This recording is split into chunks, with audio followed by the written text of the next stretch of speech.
Bueno, amados, estamos en el capítulo 5 del libro del Evangelio de Juan.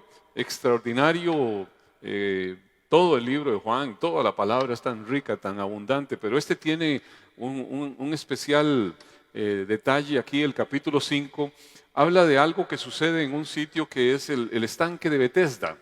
Ya hemos hablado en 2 ocasiones anteriores sobre este estanque de Betesda, sobre lo que es el Señor como controlador del tiempo y el Señor como controlador de lo que es la elección. Ahora vamos a, usando el mismo pasaje, ver cómo Dios es el Dios del día de reposo. Y algo que se suscita allí en este momento, que nos es motivo de análisis. De hecho, el tiempo es de Dios y Él elige sanar en ese día a quien Él quiso sanar, en ese estanque donde al final de cuentas cada quien estaba por lo suyo propio. Había un buscar su bendición indistintamente de todos los demás, y un paralítico que llevaba mucho tiempo en esa condición, de pronto es objeto de la gracia y la misericordia y el poder de Dios, que de una forma totalmente creativa lo sana instantáneamente de una condición de invalidez de más de 38 años. ¿Cuándo lo hizo? En el día que determinó hacerlo soberanamente. Y ese día era día de reposo. Y es justamente donde empieza el pasaje, a partir de Juan capítulo 5, verso 9, la parte B en adelante, dice así, se lo leo en la Reina Valera. Dice: y era día de reposo aquel día. Entonces los judíos dijeron a aquel que había sido sanado: es día de reposo, no te es lícito llevar tu lecho. Él le respondió: el que me sanó, él mismo me dijo, toma tu lecho y anda. Entonces le preguntaron: ¿quién es el que te dijo, toma tu lecho y anda? Y el que había sido sanado no sabía quién fuese, porque Jesús se había apartado de la gente que estaba en aquel lugar. Después le halló Jesús en el templo y le dijo: mira, has sido sanado, no peques más para que no te venga alguna cosa peor. El hombre se fue y dio aviso a los judíos que Jesús era el que le había sanado. Y por esta causa los judíos perseguían a Jesús y procuraban matarle, porque hacía estas cosas en el día de reposo. Ahí está marcando algo que viene a ser un detonante en toda la situación en torno al ministerio del Señor. Este evento viene a desatar toda una furia de los grupos religiosos contra Jesús por una sanidad que Él realiza. ¿Cuándo? El día de reposo. Y esto fue algo manifiesto no solamente aquí. El Señor de alguna forma quiso hacer ver el mensaje claro sobre su mala interpretación, y en otros momentos Él realizó sanidades en el día de reposo, haciendo ver una mala interpretación que ellos estaban teniendo y una limitación legalista que estaban dando a ese día del Señor. Y se habían convertido en esclavos de un día que Dios había consagrado para propósitos. Veamos unos ejemplos, básicamente para que veamos que esto no fue un hecho aislado, que obedeció a algo que soberanamente Dios determinó, preparó. Podríamos decir, aquí en este momento estaba ya iniciada toda la tormenta perfecta que iba a desencadenar algo en el tiempo de Dios. Dios es soberano, Dios lo hace a su manera. Dice Juan capítulo 7, verso 23, sobre este pasaje más adelante, dice: si recibe el hombre la circuncisión en el día de reposo, para que la ley de Moisés no sea quebrantada, ¿os enojáis conmigo porque en el día de reposo sané completamente a un hombre? No juzguéis según las apariencias, sino juzgad con justo juicio. Aquí estaba haciendo referencia justamente a esa sanidad de esta persona en el estanque de Betesda. Y lo que estaba haciendo ver es, si un niño es nacido el día de reposo, la ley establecía que ese niño debía ser circuncidado 8 días después. Entonces, ese niño debe ser circuncidado el día de reposo, posteriormente. Entonces, para poder garantizar algo que la ley instruía. Y entonces, esta purificación ceremonial, que de alguna forma el Señor está haciendo ver que es pequeña en relación a esta parte del cuerpo que se consagra, se dedica al Señor en la circuncisión, ¿cómo no va a ser importante este día de reposo en la sanidad sobrenatural de un hombre que todo su ser está ahí tullido y el Señor realiza esta obra de misericordia y de gracia sobre ese hombre. Hay otro ejemplo, por ejemplo, en Juan capítulo 9, verso 14, que dice así: una sanidad que el Señor opera en uno que nació ciego, y de alguna forma Dios usa eso para hacer ver cómo Él es la luz del mundo. Y dice, y era día de reposo cuando Jesús había hecho el lodo y le había abierto los ojos. Volvieron pues a preguntarle también los fariseos cómo había recibido la vista. Él les dijo, me puso lodo sobre los ojos y me lavé y veo. Fue aquel que envió a lavarse al estanque de Siloé. Entonces, algunos de los fariseos decían, ese hombre no procede de Dios porque no guarda el día de reposo. Otros decían, ¿cómo puede un hombre pecador hacer estas señales? Y había una disensión entre ellos. O sea, su razonamiento pudo ser que como Jesús había violado, al final de cuentas, la interpretación de la ley en el día de reposo, él no podía ser el verdadero profeta prometido de Dios, aquel que iba a venir. En realidad, ahí lo que estaba simplemente era confirmándose su ceguera espiritual, porque no estaban dando ningún valor en realidad a la interpretación correcta del día de reposo. Por estar en ese celo, no estaban viendo las señales proféticas que se estaban mostrando delante de sus ojos con el Mesías, que estaba haciendo actos que proféticamente anunciaban que cuando Él venía iba a dar vista a los ciegos. Y ellos no estaban, sencillamente estaban ciegos a las profecías por ser celosos a algo que era más de su propia interpretación. Vemos también, por ejemplo, un caso que fue el caso de aquella mujer jorobada que se presenta en una sinagoga y ahí estaba el Señor. Está en Lucas capítulo 13, verso 12, y dice así: cuando Jesús la vio, la llamó y le dijo, mujer, eres libre de tu enfermedad.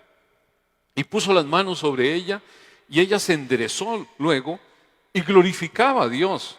Pero el principal de la sinagoga, enojado de que Jesús hubiese sanado en el día de reposo, dijo a la gente, 6 días hay en que se debe trabajar. En estos pues venid y sed sanados, y no en el día de reposo. Entonces el Señor le respondió y dijo, hipócrita, cada uno de vosotros no desata en el día de reposo su buey o su asno del pesebre y lo lleva a beber. Y a esta hija de Abraham, que Satanás había atado 18 años, ¿no se le había de desatar de esta ligadura en el día de reposo? Ahí vemos cómo, de hecho, las tradiciones que ellos guardaban sobre el día de reposo le asignaban más valor a los animales que a las personas mismas, a las necesidades de las personas, por lo cual al final estaban corrompiendo el propósito mismo de ese reposo ordenado del Señor, que era en función al hombre. Y vemos cómo esa hipocresía llega al extremo de ¿cuándo se están dando estas situaciones? Después de que Israel estaba ajeno a voz de Dios, a manifestación alguna de Dios, a un silencio de Dios extensísimo. ¿Por qué no vienen cualquier otro día a recibir sanidad o recibir milagros? Como si fuera la cosa cotidiana, como si en cada momento se diera. Si aquí estaba irrumpiendo en algo que había sido una estanqueidad en todo tipo de manifestación de esta naturaleza. Pero sencillamente la ceguera religiosa no permite ver más allá de lo que es su propio entendimiento. Con esto el Señor hizo resaltar toda esa superficialidad, toda esa decadencia del legalismo judío en el cual estaba inmerso el pueblo, y cómo esas estipulaciones no bíblicas estaban sustituyendo los mandamientos de Dios por simplemente abrazarse a tradiciones humanas. La religión judía, tenemos que entender que está llena de tradiciones humanas y ajena a las verdaderas motivaciones de muchos de los preceptos originalmente dados en la ley. Amado, lo terrible de esto es que en el tiempo presente veamos cristianos que de pronto están regresando al acatamiento de aspectos de la ley como para sentirse más justos, para sentirse como que están alcanzando, logrando algo, casi que como los nuevos Gálatas, que les parece muy barata la gracia de Dios y entonces tienen que hacer algo para sentirse meritorios de eso. Qué terrible, amados, cuando no alcanza la cruz de Cristo, cuando no alcanza la sangre derramada por el Cordero. Qué terrible cuando la persona piensa que no, algo tengo que hacer yo, no puede ser tan escaso. Eso es abaratar la gracia. Con justa razón dice Mateo 15:9, Pues en vano me honran enseñando como doctrinas mandamientos de hombres. Ellos estaban llenos de costumbres, de recurrir al final de cuentas a su propia sabiduría y no a la sabiduría divina que emanaba de la palabra. Y prácticamente esta fue la principal plaga espiritual en la que Israel estuvo inmerso, en que estuvo metido. Daban más peso a sus propias interpretaciones que a lo que la palabra misma hacía ver. Y por eso no pudieron discernir, no pudieron recibir la gracia de Jesucristo. ¿Por qué? Porque era demasiado barata para su orgullo religioso. No podía ser algo tan simple después de todo lo que hemos hecho, de todo lo que hacemos, de todo lo que rigurosamente seguimos. Ellos eran orgullosos de su rigurosidad, de sus prácticas. Qué terrible, amados, es tener que estar apelando a cosas externas para pensar que por eso Dios está bien con nosotros. Dios está bien con usted. Miraban el día de reposo más como una regla para el hombre de autojusticia antes que lo que podía ser el regalo maravilloso del Señor para ellos, que debían utilizarlo ¿para qué? Para honrar a Dios, para adorarlo, para beneficio del pueblo, para alegrarse delante del Señor en ese día. Con justa razón el Señor lo clarifica en una forma contundente en Marcos capítulo 2, verso 27. La Nueva Traducción lo dice de una forma muy directa, muy clara. Dice: después Jesús les dijo, el día de descanso se hizo para satisfacer las necesidades de la gente y no para que la gente satisfaga los requisitos del día de descanso. Más claro no podía estar. Dios instituyó el día de reposo para beneficio del ser humano, dándole a ese día para descansar de su trabajo cotidiano, para que al final de cuentas serle de bendición al hombre. Y los fariseos habían transformado esto en una serie de cargas e hicieron al hombre al final de cuentas un esclavo del día de reposo. Así que era más, como podemos ver, una ley rabínica antes que bíblica, la que estaban señalando en ese hombre la sanidad que se había hecho en ese paralítico. En realidad la Biblia se refería a dejar de hacer trabajos normales en los que la gente generaban los recursos y demás para ganarse la vida y dedicar ese tiempo a gozarse delante del Señor, a servirle al Señor, a darle gratitud por todo su favor, por todo lo que Dios ha hecho. El día de reposo, de hecho, si lo vemos en el Nuevo Testamento, si somos minuciosos en eso, no es confirmado en el Nuevo Pacto como un mandamiento a seguir cada sábado. Usted no lo va a encontrar así abiertamente. Más bien, si se quiere, hay señalamientos a un cambio que si vemos diferentes pasajes está claramente esbozado a lo largo de toda la palabra. Por ejemplo, Colosenses capítulo 2, versos 16 y 17, la Nueva Traducción Viviente dice así: por tanto, no permitan que nadie les condene por lo que comen o beben, o porque no celebran ciertos días santos, ni ceremonias por nuevas lunas, ni los días de descanso. Pues esas reglas son solo sombras de la realidad que vendrá. Y Cristo mismo es esa realidad. Todo lo que está en el Antiguo Testamento, todas las celebraciones y muchos de los lineamientos eran señalamientos directamente a la realidad que es Cristo Jesús. Cristo Jesús es el reposo nuestro, es el reposo de la iglesia, es el reposo del pueblo del Señor en aquella promesa que Dios había dado. Y por el contrario, aquí se encuentra más bien cómo es dirigido a celebrarlo en un día que es el día en el cual nosotros celebramos la resurrección de Cristo, en el día del Señor, que es el día domingo, día que resucita el Señor, y lo celebramos de una forma diferente. De hecho, al final de cuentas vemos cómo el Señor resucita en ese día se revela, se aparece en medio de los discípulos que estaban reunidos justamente ese día. Ahí no estaba Tomás ese día que él se presentó, y justamente al siguiente día de reposo, o sea, el siguiente domingo, el siguiente primer día de la semana que estaban de nuevo reunidos, dice que a los 8 días viene y se le aparece allí a Tomás. Pentecostés era una fiesta que se celebraba de acuerdo al acomodo bíblico y caía primer día de la semana, o sea, era domingo. O sea, la celebración en la cual el Espíritu Santo vino sobre la iglesia, en la cual se da esa primera predicación y se da esa primera gran conversión de gente que prácticamente podemos decir es el arranque de esa iglesia neotestamentaria. Se da, ¿cuándo? En un día en el cual es el primer día de la semana. Ahí el Señor estaba dirigiendo y la iglesia lo entendió. La iglesia de los primeros tiempos así lo entendió y así lo vivió. No vemos que existiese en la iglesia de los primeros tiempos una celebración en torno a la continuidad sabática. Vemos cómo, por ejemplo, diferentes pasajes, Hechos capítulo 20, verso 7, dice: el primer día de la semana nos reunimos con los creyentes locales para participar de la cena del Señor. Pablo en reunión con creyentes para celebrar ¿qué? La cena del Señor. Y Pablo les predicaba. Pablo les estaba predicando, o sea, usaba ese día para poder predicar. Primera de Corintios, capítulo 16, verso 2. Cada primer día de la semana, cada uno de vosotros ponga aparte algo según haya prosperado, guardándolo para que cuando yo llegue no se recojan ofrendas entonces. O sea, la iglesia tenía por costumbre reunirse, predicar la palabra, compartir la Santa Cena y ofrendar para todos los propósitos que implicaba la iglesia y todos los que eran sus proyectos como iglesia. No se hace ninguna referencia a que esos primeros discípulos guardaran un reposo sabático posterior a la cruz. No es algo que se mira. Solo Pablo, de hecho, hace algunas manifestaciones donde él se presenta en ciertos sábados, en ciertas sinagogas a predicar. Pero si Pablo era una persona que estaba buscando ser obediente al Señor y ir primeramente a los judíos, pues ¿a dónde encontraba a los judíos reunidos? Pues el sábado. Justamente se presentaba ahí a predicarles de Cristo Jesús. Pero era un asunto que era un asunto meramente de conveniente. A los judíos me hago judío para ganar el mayor número posible. Y era algo que podemos verlo claramente en ese sentido.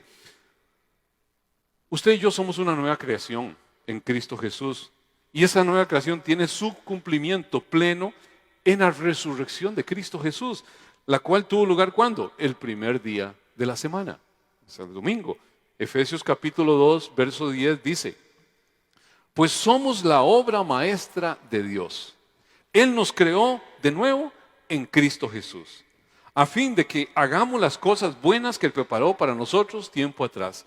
Aquí estamos viendo cómo ese séptimo día que se practicaba era de acuerdo a esa creación original, donde Dios crea todos los cielos y la tierra y al séptimo día Dios descansa. Crea todo lo físico y Dios descansa al séptimo día y manda a hacer ese tipo de entendimiento y de reposo al hombre. Hoy nuestro reposo es Cristo Jesús. ¿Cuándo podemos celebrar que hemos sido creados nuevamente en Cristo Jesús? Pues cuando eso se materializa espiritualmente en nuestra vida, con la resurrección de Cristo, la celebración del día del Señor, que justamente es un día como hoy, primer día de la semana, un domingo. Así que eso es algo que hay que tener claro, porque de pronto podemos andar de un lado para otro, no solamente en el día, sino en el porqué, en la razón.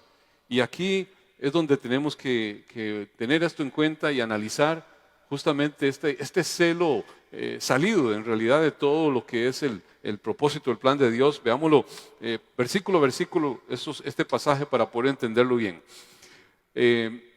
Volvemos a Juan capítulo 5, verso 9, la parte B, y el verso 10. Dice, como hemos acostumbrado en otra versión, en este caso la Nueva Traducción Viviente: pero ese milagro sucedió el día de descanso. Así que los líderes judíos protestaron. Le dijeron al hombre que había sido sanado: no pueden trabajar el día de descanso. La ley no te permite cargar esa camilla. O sea, su interpretación de la ley iba más allá que el propósito de la ley. Él no se ganaba la vida cargando esa camilla, además no podía cargarla, era un inválido. Y estaban haciendo alusión a algo que no conectaba con lo que reposo de Dios era. Antes que maravillarse, antes que alegrarse, porque había sucedido un milagro, querían castigarlo por romper ¿qué? Leyes triviales. O sea, leyes de ellos. Tenían más apego a esas regulaciones legalistas por su tradición.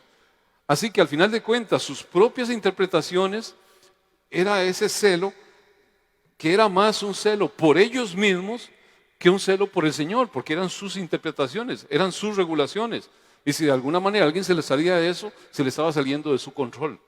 Y aquí empiezan a aparecer cosas que no dejamos de ver también en el tiempo presente, que hay que analizarlas con calma. Mateo capítulo 23, verso 4, dice así: porque atan cargas pesadas y difíciles de llevar y las ponen sobre los hombros de los hombres, pero ellos ni con un dedo quieren moverlas.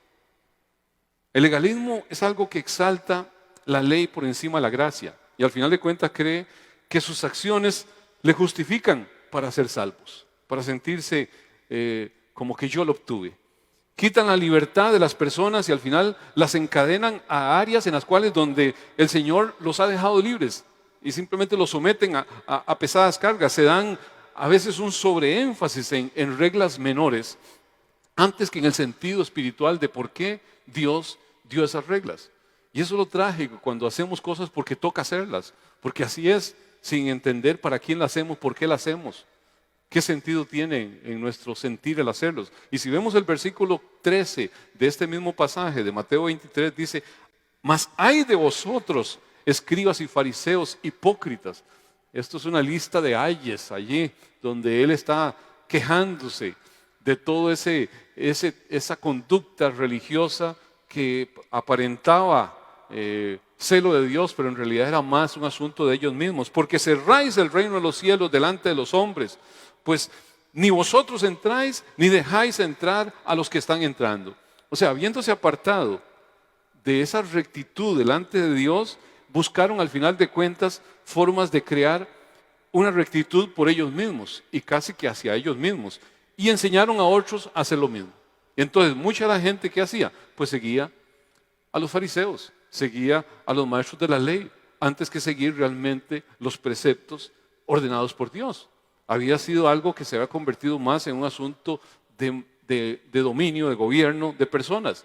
De hecho, la falsa religión se convierte en una manipulación de cosas externas. Y eso tenemos que verlo, sin cambiar realmente lo que es importante, sin cambiar lo interno, sin cambiar lo que son las motivaciones de la persona. Por eso el Señor decía, cuando se refería a ellos, sepulcros emblanquecidos, que se muestran ciertamente bonitos por fuera, pero por dentro están llenos de pudredumbre.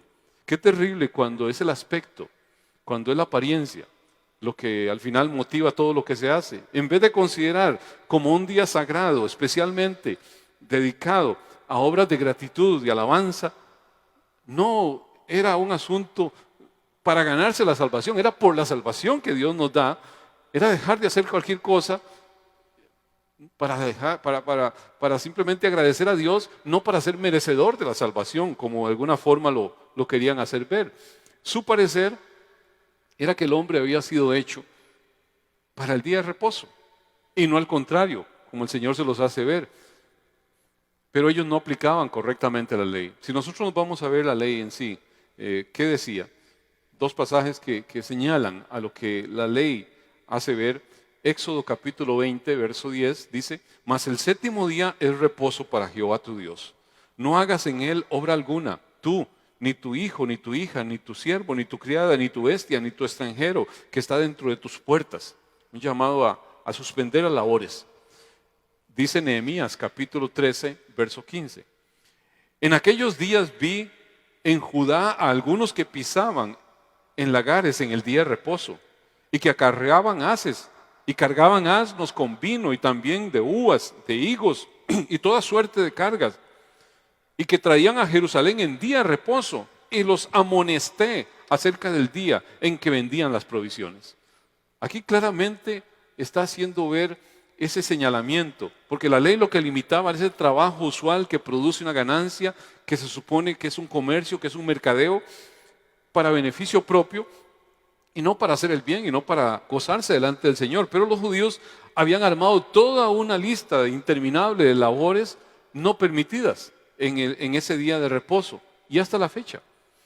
Hay cosas que a uno le parecen hasta risibles: no poder apretar el botón de un ascensor, no poder hacer un montón de cosas ¿por qué? Porque no pueden tomar ninguna acción, ni forzar a alguien a tomar ninguna acción. Entonces, son interpretaciones al margen del gozarse, del alegrarse, del disfrutar delante del Señor, y va más en función a una limitación, a una pesada carga.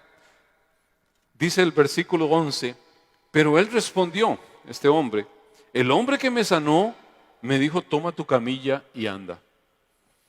O sea, el hombre que fue sorprendido por ese legalismo que de pronto le cae encima, ¿qué fue lo que hizo? Pues defenderse pasándole la responsabilidad a Jesús. Por miedo a estos escribas y los fariseos, sencillamente el razonamiento que él realiza es que una obra tan gloriosa como la que acaba de tener lugar en su vida, tiene incluso el día de reposo estar de alguna forma condicionado a aquel que hace esa obra. Era su interpretación. Él seguramente pensó, quien tuvo poder para curarme, pues seguramente tiene el suficiente poder para ordenarme, toma tu camilla y camina. O poder decir, bueno, el que fue tan compasivo conmigo de hacerme este favor, no va a ser tan impío de que me llame a pecar. O sea, tiene que ser alguien, de alguna forma le estaba diciendo, alguien que viene de Dios. Pero ellos no estaban interesados en el milagro, no estaban interesados en la sanidad, estaban más interesados en aquello que venía a irrumpir, venía a golpear algo que era un precepto que ellos de alguna forma manejaban como una moneda de cambio, como un poder de ellos. El versículo 12 y 13 dice, la Nueva Traducción Viviente, ¿quién te dijo semejante cosa?, le exigieron. El hombre no lo sabía, porque Jesús había desaparecido entre la multitud. O sea, su interés fue, ahí podemos ver, sobre la orden contraria a la de ellos, antes que el hecho mismo, sin importar la dimensión de ese hecho. Ahí sencillamente estaban viendo a alguien que estaba actuando contrario a lo que ellos estrictamente vigilaban. O sea, miraban como una gran insolencia que de pronto alguien pudiera violar la traducción de los ancianos, como si fuera la ley de Dios. Ahí su ostentación de poder de alguna forma se está viendo afectado porque alguien no atienda lo que ellos dicen, lo que ellos exigen. Amados, si usted se pone a ver, bueno, casi que en los tiempos presentes, las famosas coberturas que muchos dicen tener potestad de dar, esas coberturas modernas, que al final de cuentas toman dominio de personas, de libertad de personas. ¿Para qué? Para manipular sus vidas, para llevarlas de acuerdo a su favor, a lo que es beneficio propio, a lo que les conviene. Y al final de cuentas hay un montón de gente que se convierte en súbditos de gente y no realmente súbditos del Señor. Por eso ha dado cabida a muchas sectas, a muchas cosas donde la gente hace lo que su líder dice, indistintamente la conexión de lo que su líder está diciendo con la palabra. Y eso no se vale. Nuestra autoridad suprema de gobernanza es la palabra del Señor. La iglesia debe en todo momento regirse por la palabra del Señor, no por la palabra de alguien que ostente algún título y por ese título haga ver que es meritorio de que todos de alguna forma se inclinen o le rinden pleitesía. Y tenemos que cuidarnos en estos tiempos. El hombre sanado aquí no conocía ni quién era Jesús, porque siempre Jesús trataba de no llamar la atención. Jesús no hacía alarde de poder alguno, de grandeza alguna. Hizo todas las señales justas que tenía que hacer en el tiempo justo, bajo la forma correcta para manifestar su identidad. Así lo hizo en otras ocasiones y cuando la cosa se complicaba, simplemente rehuía si el tiempo no era el tiempo del Señor. Lo vemos, por ejemplo, en el mismo libro de Juan, en el capítulo 8, que dice 8:59, cuando él habló largo, un discurso sobre lo que era el sometimiento a Abraham y a las leyes y a todo lo que vino posterior a Abraham. Y él hacía ver que antes de Abraham él era. Es más, su expresión fue, antes de que Abraham fuera yo soy, con una alusión a quién era realmente él. Eso suscitó que de pronto esos que estaban medianamente escuchando, cuando él se puso en esa dimensión, casi que sobre Abraham, y declaró el nombre que era prohibido, el nombre de Dios, dice la palabra que inmediatamente quisieron ajusticiarlo, y tomando entonces piedras para arrojárselas, pero Jesús se escondió y salió del templo, y atravesando por en medio de ellos se fue. Sencillamente Jesús ahí repetidamente escapó de esos arrestos, de esas situaciones que podían anticipar ese momento de desenlace. ¿Por qué? Porque su hora no había llegado. Porque al final de cuentas, como dijimos, el Señor es el dueño del tiempo. El Señor es el dueño y el que elige el Señor es el dueño del día de reposo. Por eso celebramos al Señor en el día de reposo. Por eso entendemos que cada primer domingo de mes, o cada primer domingo, cada primer día de la semana, perdón, que en nuestro caso corresponde al domingo, pues es el tiempo en el cual nosotros nos reunimos, no para tener una estricta situación de no hacer nada, sino para gozarnos delante del Señor, para darle gratitud por la salvación que nos ha otorgado. En ellos no había interés alguno en el poder ni la compasión del Señor. Solo querían saber quién era el hombre que había cometido el desacato contra la ley, contra su entendimiento de la ley. Y tildarlo, señalarlo como alguien peligroso, como un delincuente, por haber transgredido eso. Así que su consulta no es ¿quién te ha curado? No, su consulta es ¿quién te dijo que llevaras esta camilla? Indistintamente de que él hubiese sido sanado, indistintamente al milagro ahí, sino que al final de cuentas, el Señor dice, lo que les ordenó fue, toma tu camilla y vete. ¿Cuándo? En el día de reposo. ¿Lo hizo porque se le escapó? ¿Porque, fue un lapsus? Absolutamente no, el Señor lo hizo totalmente intencional. No hay nada en el plan de Dios que no obedezca a un propósito del Señor. Yo le pregunto, todo celo santo que usted pudiese tener en su corazón, todo temor es basado en el temor reverente al Señor para llevar alabanzas a Dios, para reconocer que Él es dueño absolutamente de todo su tiempo, de cada momento de su vida, o para quedar bien con alguien, o buscar el favor de Dios, pensando que con eso se hace meritorio. Porque tenemos que analizar cuáles son las motivaciones con las que usted y yo tenemos un celo santo por Dios, por lo cual usted y yo nos buscamos al Señor, por lo cual usted y yo reposamos en el Señor. Hoy usted y yo tenemos una claridad. Cristo Jesús murió y resucitó. Cristo Jesús está sentado a la diestra del Todopoderoso. Cristo Jesús vendrá por su iglesia. Cristo Jesús pagó el precio de su pecado, de mi pecado, del pecado de todos aquellos que pueden entender que ahí se dio un intercambio divino. Si usted y yo tenemos ese entendimiento de que Él nos amó sin que nosotros hubiésemos hecho nada, de que Él nos buscó, de que Él nos llamó, que Él dice, mi hijo eres tú, yo te escogí. Amados, ¿qué nos puede separar del amor de Dios? Hambre, angustia, persecución, aflicciones, desnudez. En todas las situaciones que usted y yo pudiésemos pasar, nada nos va a separar del amor de Dios que es en Cristo Jesús. Amados, porque el Señor vive, tenemos usted y yo reposo en Dios. Él no es un personaje que vino y murió y quedó allí en una tumba. No hay ninguna tumba que contenga los restos mortales de ese que vino y se encarnó. Ese vino, resucitó. Y porque Él resucitó, usted y yo vamos a resucitar con Él. Tenemos ese reposo, tenemos ese descanso de que nuestra vida está contenida, está sostenida por Cristo.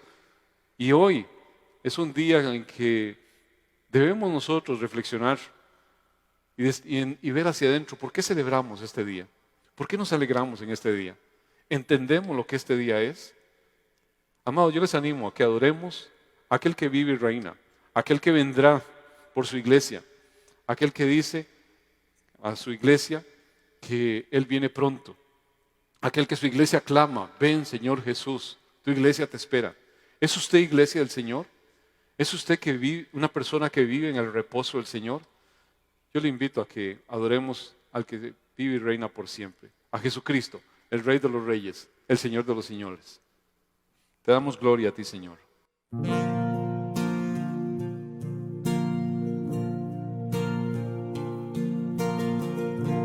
Dios nos envió a su Hijo Cristo.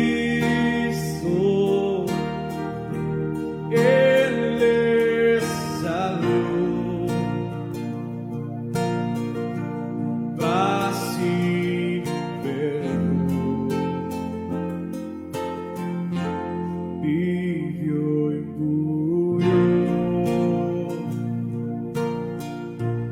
por mis pecados.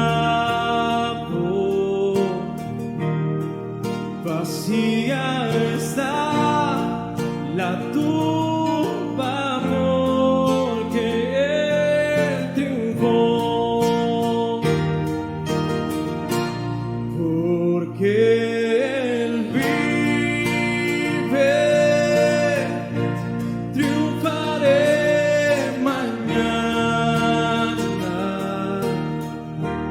porque Él vive, ya no hay temor, porque yo sé que el futuro es suyo, la vida vale más y más solo por Él. Y cuando un día yo el río cruce con el dolor, batallaré,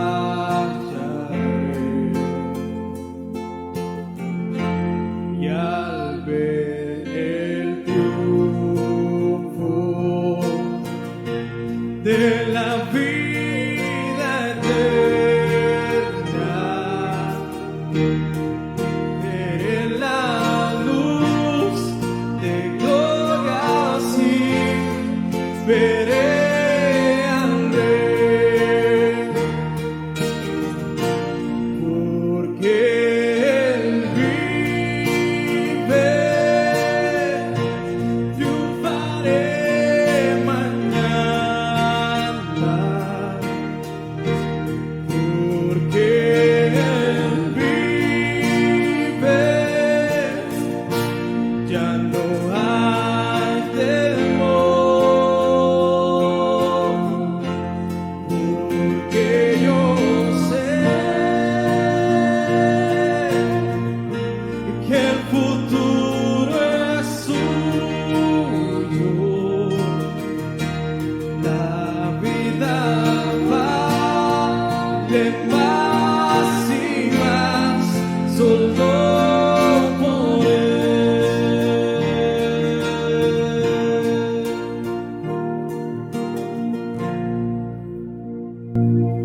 Amén, amén, amén. La vida, Señor, tiene sentido en ti. La vida, Señor, tiene reposo en ti, tiene descanso en ti. No queremos, Señor, andar batallando en esta vida, pretendiendo ganarnos algo que fue obtenido en esa cruz. Queremos vivir esta vida llenos de gratitud, llenos de alabanza, llenos de adoración, y todo lo que hagamos queremos hacerlo de corazón para aquel que nos rescató, aquel que nos redimió, aquel que pagó el precio en esa cruz, aquel que se dejó llevar a esa cruz. Queremos ser ese pueblo que realmente, Señor, reposa en ti, que descansa en ti. Todo lo que hacemos, Señor, queremos hacerlo de corazón para ti, Señor. Ayúdanos a tener realmente, Señor, un celo santo por lo que corresponde, por lo que es debido. En el nombre de Cristo Jesús te lo pedimos, Señor, que cada uno de los hermanos que puedan estar en dificultades, Señor, en diferentes adversidades, puedan encontrar ese reposo en el que vive y reina por siempre y para siempre. Porque tú vives, Señor, nosotros tenemos vida en ti, Señor. Gracias, bendito Rey. Qué hermoso, amados, qué hermoso es poder tener la confianza de que Dios está por usted. Y si Dios es por usted, ¿quién contra usted? Si Dios es por su pueblo, si el Señor está a favor de su pueblo y Él gobierna cielo y tierra, amados, ¿qué nos puede afectar? Situaciones que vengan. Es más, la muerte misma. Si vivimos para el Señor, vivimos. Si morimos para el Señor, morimos. Sea que vivamos, sea que muramos, del Señor somos. Pero somos llamados en todo momento a someternos los unos a los otros por reverencia a Cristo. Y eso implica todas las relaciones, tanto para con esposo y esposa, tanto con autoridades, tanto con autoridades civiles como autoridades eclesiásticas. Todo es por reverencia a Cristo, porque así lo ha establecido el Señor. Yo le animo a que cada uno de ustedes pues se cuide en la medida de sus posibilidades. Yo sé que de pronto hay toda una conspiración que muchos están pensando y, Dios mío, y prácticamente todos los regímenes del mundo, tanto de izquierda como de derecha, todos al final están conspirando según el entendimiento de algunos. No podemos dejar de entender que hay una maldad en el hombre y hay cosas que se van a ir dando y no somos ignorantes ni inocentes del tema. Pero amados, ¿quién permite cada situación en cada momento de la historia si no es el Señor? A usted y a mí nos corresponde descansar en el Señor. Vemos a cada quien buscando lo suyo propio. Casi que como en el estanque de Bethesda, yo quiero arrebatar mi bendición. Y de pronto hay gente que está pues contrariada por toda esta situación. Cada uno está defendiendo su área de muy entendida situación que le desfavorece. Pero la única forma de salir adelante de todo esto es si nos apoyamos unos a otros. Nada evidencia más el egoísmo y la falta de sentido, de pertenencia, como esta situación que estamos teniendo, donde cada quien hace lo suyo. Y vemos cómo en muchos de los que antes se morían en mayor número, los más de mayor edad, eran contagiados no porque ellos anduvieran en la calle, porque otros sencillamente no se limitaban.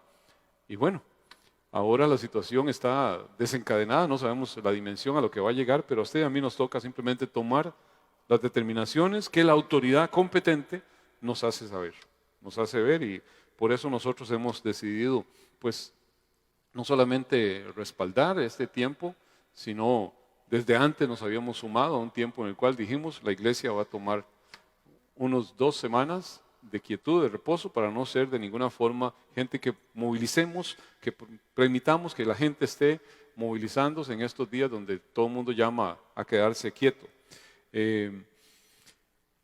Vamos a estar entonces en transmisión virtual este y el siguiente domingo, para que todos lo tengan claro.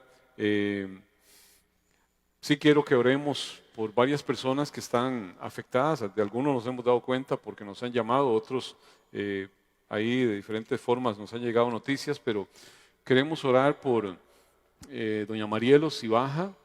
Ella es la mamá de Yansiri, y ellos vienen acá, han venido en otros momentos. Ella se contagió y está ahorita en una situación ya entubada y demás. Oramos por ella. Dios es el mismo ayer, ahora y siempre. Oramos por Maureen también, esposa de Marvin. No sé si Marvin se habrá afectado, pero estaban también afectados. Rodolfito, Fofito, nuestro compañero de comunicaciones, también ha estado, pues está ahí recluido por el tema COVID. Damos gracias al Señor porque doña Iris ya está bien, Giovanni ya está bien, Rodolfo padre ya está bien, porque Jenny también salió, porque Luigi salió. Damos gracias a Dios por la recuperación que la madre de nuestra amada Ana Ruth tuvo también, después de que se estuvo orando. Así que yo creo que la oración del justo puede mucho. Y sumémonos a esta oración, a este clamor. Si usted tiene a alguien allí que está con afectación, como iglesia, tomemos ese acuerdo en este momento para orar, para que Dios se glorifique en la vida de esas personas. ¿De acuerdo? Oremos todos.